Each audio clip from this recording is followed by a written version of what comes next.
আবার একদল দ্বিচারী মহিলা বলছে আমরা বেশ্যা বুঝে নিব হিস্সা। আরে তুমি তোমার খদ্দেরের কাছ থেকে বুঝে নাও।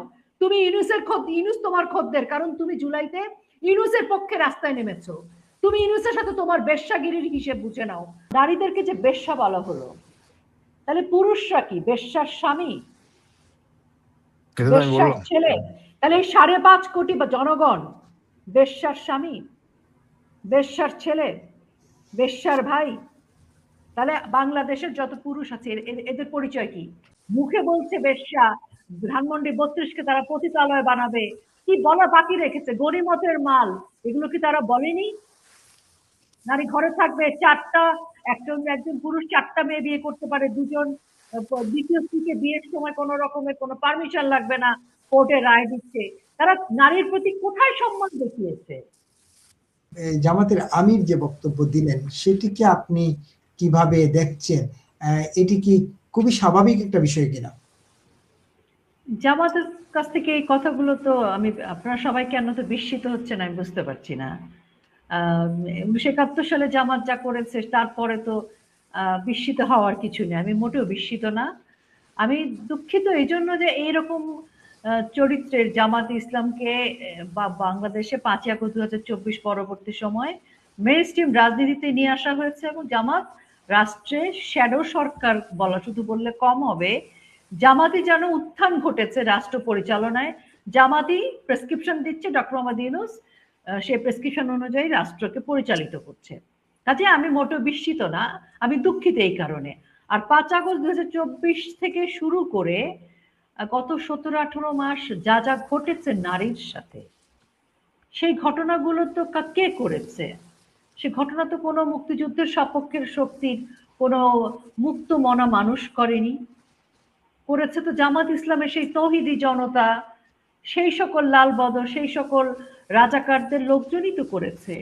এবং এর মধ্যে কি আমরা শুনিনি আমাদের আমাদের হাদির মতো যে অশ্লীল শব্দ চয়ন করেছে? হাদিকে কে রাষ্ট্রের হিরো বানালো? জুলাইতে যে সকল জঙ্গিদেরকে আমরা দেখলাম, নারীর উপরে, মুক্তিযুদ্ধের উপরে, সকল কিছুর উপরে যে ধরনের নোংরা ভাষা আমরা দেখেছি, কুৎসিত ভাষা আমরা দেখেছি, সেই কুৎসিত ভাষার ছেলেমেয়েরা কারা? কাদের পৃষ্ঠপোষকতায় তারা রাজপথে ছিল? তারা তো সবই জামাত শিবিরে, জামাত ইসলামের লোকজন।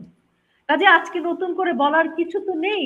জামাত ইসলামের আমির তো ইন্টারভিউতে চেয়ারে সুন্দর করে বসে সুন্দর ভাষায় বলেছেন, আল্লাহকে সাক্ষী রেখে বলেছে, আল্লাহ নাকি বলেছে কোন নারীর প্রধান হতে পারবে না।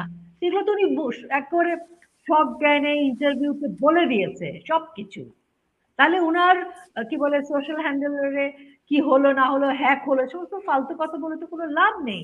এবং উনার পক্ষে কিছু জামাত ইসলামের উগ্রপন্থী মৌলবাদী কিছু নারী পাশাপাশি বলছে, উনার কথারে প্রতিধ্বনি করছে। এই ঘটনাগুলো তো ঘটে আসছে 17-18 মাস। বিস্মিত হবেন না, বরং দুঃখ প্রকাশ করেন এই সকল মানে দ্বিচারিতার কে সাপোর্ট করা কিছু নারী রয়েছে, কিছু সুশীল বুদ্ধিজীবী রয়েছে, কিছু গণমাধ্যম রয়েছে, এবং ডক্টর মোহাম্মদ ইউনূসের মতো একজন অবৈধ সরকার রয়েছে, যারা এই জামাত ইসলামের এই ধরনের তৌহিদি জনতার মোরাল পলিসিং করা, এই সমস্ত নারীর উপরে ফতোয়া জারি করা, এগুলো সবকিছুকে গত 17-18 মাসে জায়েজ করে দিয়েছে, হালাল করে দিয়েছে। তাদের ভাষায় এগুলো হচ্ছে বাংলাদেশে তারা এই ধরনের রাষ্ট্র হবে তার একটা প্রোমো তারা চালিয়েছে, টিজার চালিয়েছে। এগুলো হচ্ছে ট্রেলার। অপেক্ষা করেন, যদি আজকে নির্বাচনে এই যে মানে কি জুলাই সনদ, গণভোট, হ্যাঁ ভোট এগুলো হতে দেন, এই প্রহসনের নির্বাচন, অবৈধ নির্বাচনটা যদি তারা সফলভাবে করে, তাহলে নারীকে এপর ওপর করে ফেলবে ওরা। কিছুই করেনি এখনো, তারা জাস্ট নমুনা দেখাচ্ছে আমাদেরকে। মুখে বলছে বেশ্যা, ধানমন্ডি 32-কে তারা পতিতালয় বানাবে, কি বলা বাকি রেখেছে? গরিমতের মাল, এগুলো কি তারা বলেনি? নারী ঘরে থাকবে, একজন পুরুষ 4টা মেয়ে বিয়ে করতে পারে, দুজন দ্বিতীয় স্ত্রীকে বিয়ের সময় কোনো রকমের কোনো পারমিশন লাগবে না, কোর্টে রায় দিচ্ছে। তারা নারীর প্রতি কোথায় সম্মান দেখিয়েছে? তো আজকে এই শব্দটি, এই বেশ্যা শব্দটি, এই পতিতা শব্দটি হাজারবার ব্যবহৃত হয়েছে। হাদি যে শব্দটি বলেছে সেটি কি শব্দ? এগুলোকে রাষ্ট্র এবং জামাত ইসলামী আমাদের দেশের কতিপয় দুষ্কৃতিকারী বর্বর অসভ্য মানুষ এগুলোকে সামনে রেখেছে, এগুলোর বিরুদ্ধে কোনো প্রতিবাদ করেনি এবং রাষ্ট্রকে সেই অসভ্যদের হাতে নিয়ে যাচ্ছে। জামাতের চরিত্র উন্মোচিত, আমাদের কিছু মানুষ দেখতে চায় না। রোকেয়া প্রাচী, এই যে প্রসঙ্গটা তুললেন, ৭১-এর ভূমিকায় কি জামাত আবার অবতীর্ণ হলো কিনা, ৭১-এ তাদের ভূমিকা যেমন ছিল তারা সেই রূপে আবির্ভূত হচ্ছেন কিনা, এবং এই যে শুধু যে এই কথা বলেছেন জামাতের আমির তা না, তারা তো ইতিমধ্যে তাদের নারীদেরকে বিভিন্ন বাসা বাড়িতে পাঠিয়ে নানাভাবে মানুষের ভোটার আইডি কার্ড নেওয়া, যেটা সেলিম ভাই তুলছিলেন প্রসঙ্গ, ভোটার আইডি কার্ড নেওয়া, বিকাশ নাম্বার নেওয়া, গোপন তথ্য জেনে নেওয়া, এইগুলো করছে। এইটা কি আসলে জামাতের একটা নতুন কৌশল কিনা? আচ্ছা, ধন্যবাদ। কয়েকটা প্রসঙ্গ আছে, আমি সেগুলো একটু একটু করে আগে বলি। সেটা হচ্ছে বোরখা। এই বোরখার বিষয়ে একটা তথ্য আছে, সেটা আমি আপনাদেরকে দিই। তারা দেখাবে যে ইলেকশনের দিন লম্বা লাইন দেখাবে এবং সে লম্বা লাইনে একটা গ্রুপ বোরখা পরে দাঁড়াবে, তারপর সেই ব্যক্তিগুলাই বা সেই নারীরাই, কারণ জুলাইতে আমরা দেখেছি ছেলেরাও বোরখা সেজে নারী হয়েছিল, তারা চলে যাবে কি ওই বোরখাটা চেঞ্জ করে ওরাই আবার আরেকটা বোরখা পরে আবার একটা লম্বা লাইন হবে। এই যে ২.৫ কোটি বোরখা হচ্ছে, সে ২.৫ কোটি বোরখার কিছু ব্যবহৃত হবে লম্বা লাইনে, ওই কুমিরের ছানা দেখানোর মতো ওই একই জিনিস ঘটবে এবং এর মধ্যে কিছু বোরখা ক্রাইম করবে, সেটি বোরখার ভেতরে আর্মস নিয়ে যাবে, অরাজকতা করবে, এরকম ব্যাপার স্যাপার আছে। আচ্ছা, এটি গেল একটি। আরেকটি হচ্ছে পাজি রিয়াজ বলবো, আমি খালি রিয়াজ বলবো না। পাজি রিয়াজ যেটা করেছে, সেই পাজি রিয়াজের বক্তব্য এবং সবকিছু অনুযায়ী, এবং যেরকম আপনিও বললেন আমরাও জানি যে হ্যাঁ ভোট না ভোট, কি ভোট, ভালো ভোট খারাপ ভোট, সবকিছু মিলে তাদের যে নেগোসিয়েশন যা কিছু, সেটাকে পাজি রিয়াজ যে ১৮০ দিনের গণপরিষদ করেছে, সেটা নিয়ে আসলে এখনো নেগোসিয়েশন চলছে। আচ্ছা, এখন আপনি আরেকটা কথা এলো যে এই যে নারীদেরকে বেশ্যা বলা হলো, নারীরা চুপ করে আছে নাকি? এখন এই যে নারীদের পক্ষ থেকে কিছু জামাত ইসলামের পালিত নারী আছে, তারা বলছে যে জামাত ইসলামের শফিকুর রহমান সাহেব যা বলেছে সেটা ঠিক, এবং তারা আল্লাহকে এখানে হাজির নাজির করছে, অর্থাৎ আল্লাহ বলছে, কোরআনে আছে, এই যে মিথ্যাচারটা করছে, এটা নিয়ে বাংলাদেশের কোনো আলেম ওলামা ব্যক্তিও কিছু বলছে না, কারণ আল্লাহ কোথাও বলেননি, কোরআনেও কোথাও লেখা নাই যে নারীরা কোনো নেতৃত্ব দিতে পারবে না, কিছু করতে পারবে না। তার মানে এই যে ধর্ম নিয়ে, আল্লাহকে নিয়ে এত বড় একটা মিথ্যাচার, এটা নিয়েও তো তাকে আসলে ধরা প্রয়োজন, সেটিও হচ্ছে। এটা মিথ্যা না, খালি এটা অন্যায়, এটা ধর্মকে অবমাননা। এটি গেল। আরেকটি বলছি, এবার আসেন আসল একটি কথা, সেটি হচ্ছে আমার প্রশ্ন। বাংলাদেশে ১২ কোটি ১৪ না ১৫ লাখ ভোটার, তার মধ্যে ৬ কোটি ৩৫ কি ৩৭ লাখ নারী ভোটার। আচ্ছা, এই যে নারী ভোটার বা নারী, গার্মেন্টস যখন বাংলাদেশে, যখন গার্মেন্টস ইন্ডাস্ট্রি ছিল, বাংলাদেশের অর্থনীতির চাকা কার হাতে ছিল? নারীর আঁচলের মধ্যে ছিল। ওকে, নারী ভালো, নারী যখন স্ত্রী ভালো, নারী মা, নারী সবকিছু। এখন নারীদেরকে যে বেশ্যা বলা হলো, তাহলে পুরুষরা কি বেশ্যার স্বামী, বেশ্যার ছেলে? তাহলে ৫.৫ কোটি বা জনগণ বেশ্যার স্বামী, বেশ্যার ছেলে, বেশ্যার ভাই? তাহলে বাংলাদেশের যত পুরুষ আছে এদের পরিচয় কি?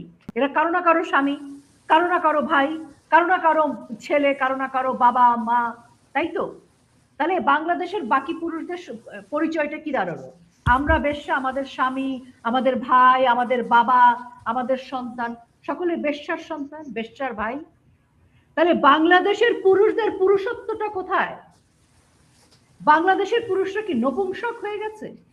তারা কিছু বলে না কেন? নারীকে বেশ্যা বললে নারীকেই রাজপথে দাঁড়াতে হবে, পুরুষরা কি চুরি পড়েছে? চুরি? সঠিক, পুরুষদেরকে আমরা নারীদেরকে বেশ্যা বললে আবার একদল দ্বিচারী মহিলা বলছে আমরা বেশ্যা, বুঝে নিব হিস্সা। আরে তুমি তোমার খদ্দেরের কাছ থেকে বুঝে নাও। তুমি ইউনূস তোমার খদ্দের, কারণ তুমি জুলাইতে ইউনূসের পক্ষে রাস্তায় নেমেছো। তুমি ইউনূসের সাথে তোমার বেশ্যাগিরির হিসেব বুঝে নাও। বাট আমরা তো ওই দুর্বৃত্তায়নের অংশ নয়, বাংলার আপামর জনগণ। কাজে যে সকল নারীদেরকে আজকে জামাতের আমির বা জামাত ইসলামী বা ইউনুস প্রশাসন বেশ্যার স্বীকৃতি দিচ্ছে, তকমা দিচ্ছে, এটা ইতিহাসে থেকে যাবে যে 2026 সালে বাংলাদেশের নারীদেরকে বিশ্ববিদ্যালয়ের যে শিক্ষার্থীদেরকে বেশ্যা বলা হয়েছে। ধানমন্ডি 32 ভাঙলে বলবে পতিতালয়। তাহলে বাংলাদেশের যত পুরুষ আছে সকলে বেশ্যার সন্তান, বেশ্যার ভাই, বেশ্যার পিতা। আপনারা পুরুষরা যদি মনে করেন যে আপনাদের বাংলার নারীরা মায়েরা বেশ্যা, ভালো, বেশ্যার সন্তান হিসেবে থাকেন বাংলাদেশে, চুরি পরে বসে থাকেন। নারীদেরকে যদি এর বিচার করতে হয়, যদি মনে করেন যে নারীরাই রাস্তায় আন্দোলন করবে, নারীরাই বিচার করবে, তাহলে নারীদের বিচার কিন্তু ভয়ঙ্কর। আবার ধর্ম মানেন মায়ের পায়ের নিচে বেহেশত, তাই না শের ভাই? মায়ের পায়ের নিচে বেহেশত। আপনি যাকে বেশ্যা বলছেন তার পায়ের নিচে আপনার বেহেশত কি করে হবে? এই জবাবগুলো এই জন্যই খালি সু করা দরকার না, একে শাস্তি দেওয়া দরকার। শুধু একে না, শুধু তাকে না, আমি মনে করি বাংলাদেশের সকল মানুষের, সকল পুরুষের, সকল জেনজি থেকে শুরু করে সকলের এখন নিজের কাছে জবাব চাইতে হবে যে আমরা মায়ের পায়ের নিচের বেহেশতের ধর্ম মানবো নাকি কোনটা মানবো, নাকি জামাতের আমির যে বেশ্যা বলেছে তাকে মানবো, কোনটাকে ধরবো? আর যদি মনে করে যে আমার মা আমার মা, তো তার মাকে কেউ বেশ্যা বলবে কেন, তার বোনকে কেউ বেশ্যা বলবে কেন? তাহলে এর বিচার যদি পুরুষ তার স্ত্রীর বিচার না করে, তার মায়ের বিচার না করে, 1971 সালে আমাদের বাংলাদেশের শহীদরা, মুক্তিযোদ্ধারা তাদের নারীদের অসম্মানের জন্য চলে গিয়েছিল, গণহত্যার বিচারের জন্য যুদ্ধে গিয়েছিল। তো আমাদের আজকে 3 লাখ সম্ভ্রম হয়তো জামাত ইসলামের হাতে হচ্ছে না, আমি মনে করি 6.5 কোটি নারীর প্রতি তাদের যে মানে সম্ভ্রমহানির মামলা হওয়া উচিত। এবং এই বিচার যদি বাংলার পুরুষরা না দায়িত্ব নেয়, তাহলে আমি বলবো যে যেদিন বাংলার নারীরা বিচার করবে, অর্থাৎ বঙ্গবন্ধু কন্যা শেখ হাসিনাই হচ্ছে বাংলার 6.5 কোটি নারীর ত্রাণকর্তা হিসেবে এসে একদিন বিচার করবেন।